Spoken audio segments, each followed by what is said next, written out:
వ్యవస్థల్లో ఉండే లోపం ఏంటి, వ్యవస్థల్లో వచ్చే కష్టం ఏంటి అన్నటువంటి అందులో ఉన్న వాళ్ళకి తెలిస్తే అందులో ఉన్నటువంటి ఇష్టాన్ని.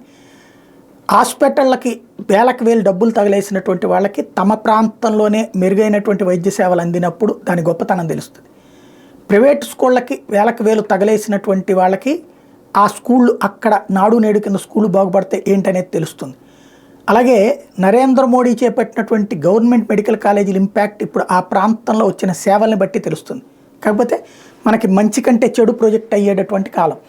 నారాయణ హృదయాలయాకి సంబంధించి డాక్టర్ డిపి శెట్టి ఒక చక్కటి పాయింట్ చెప్పారు.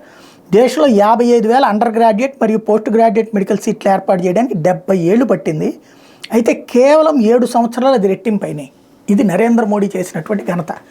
కేవలం 7 సంవత్సరాల్లో డబుల్ చేశారు. ఇదివరకు ఒక 5 మెడికల్ సీట్లు పెరిగితే వామ్మో, 10 మెడికల్ సీట్లు అయితే వాయు, ఒక మొత్తం ఓ ప్రాంతం ఉత్తరాంధ్ర మొత్తం మీద ఒక మెడికల్ కాలేజ్ వస్తే మేము వస్తే తెచ్చాం అని చెప్పుకునేటువంటి దశ నుండి జిల్లాకు మెడికల్ కాలేజీ లాంటివి తీసుకురావడం, తద్వారా బోలెడంతమంది ఎంబీబీఎస్ విద్యార్థులు ఇప్పుడు చేతికి అందేలా చేయడం, అట్లాగే పీజీ సీట్లు భారీగా అందుబాటులోకి తీసుకురావడం అన్నటువంటిది, దానికోసం నిబంధనలు సడలించడం అన్నటువంటి చాలా గ్రేట్ సిచ్యుయేషన్. అది నరేంద్ర మోడీ సాధించినటువంటిది.